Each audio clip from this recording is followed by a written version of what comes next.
that, that, and that again.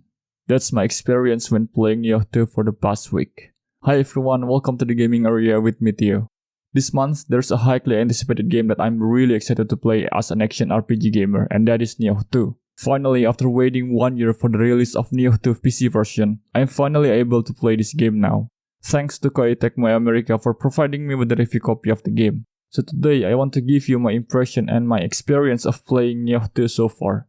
But before that, make sure to hit the like button down below and share the video to help my channel to perform better on YouTube. Okay, I want to make a confession. I don't like Soulsborne games. I never play any Dark Souls games except Dark Souls Remastered, and I barely played it. I only played Code Vein a bit, and I gave up playing Sekiro because it's too damn hard for me, even though I was really excited with the Sekiro and I really like the combat mechanic and the story of that game. Now with Nioh 2, it's the same thing all over again like Sekiro, but now I'm committed and determined to myself that I want to beat Nioh 2, and I will never give up on playing it until finish.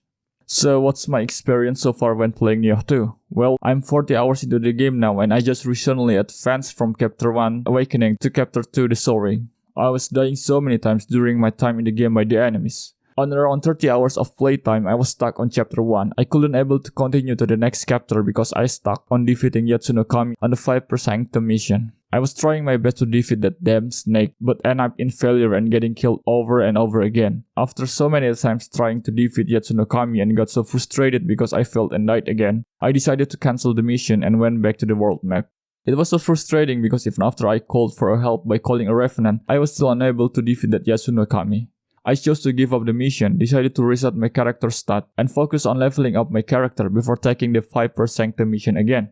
I promised myself that I will give that damn snake boss a memorable death after killing me so many times.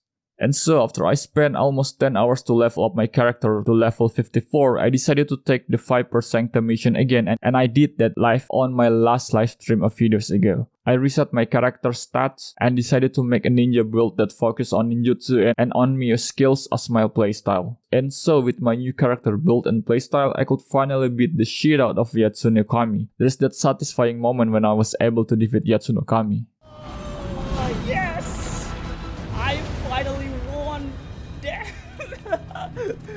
Yes! I never died so many times when playing a game besides Sekiro. When playing Nioh 2, it all become like Sekiro again, but like I said before, I refuse to give up. I'm an action RPG fan, but I'm more like a casual action RPG gamer.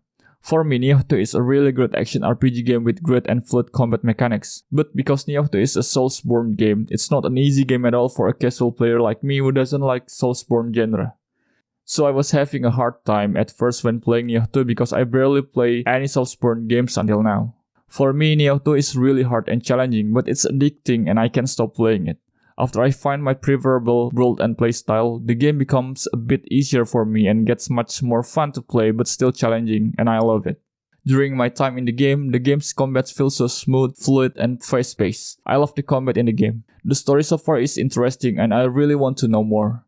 When playing Nioh 2, I try to learn to be patient and be more strategic when encountering the enemies. Most of the time when I play an action RPG, I end up button mashing to defeat the enemies without thinking about strategy or the consequences. With Nioh 2, I can't do that because mainly of the stamina bar mechanic. You make a mistake, you end up dead. You let to push a button for a split second, dead. You recklessly attack the enemies without realizing that your stamina bar is running out, you will end up dead again. So in order to not end up dying again, I try to be patient, be more strategic, and find my own playstyle in Nioh 2. There are so many weapons, equipment, skills, and other things that you can use and change in the game to find your own preferable playstyle. And when I'm able to find that, my time during the game is becoming much more fun rather than suffering all the time. The most satisfying and happy feeling when playing the game is when I was able to defeat the big monster or even the boss stage. Another thing that I want to tell you is that after playing Nioh 2 for quite some time, my old game controller is broken. I got a left analog drifting that made my character moving forward on its own. Because of that, I decided to buy a new game controller this week. So yeah, that's my impression and experience of Nioh 2 PC. Even though I was dying and suffering so many times, I could finally enjoy Nioh 2 after I found my own character build and playstyle that made the game a bit easier for me.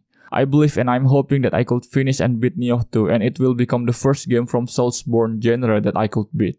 I will keep continuing this game until I beat it and make a review video of Nioh 2 before February ends. Stay tuned for the review video.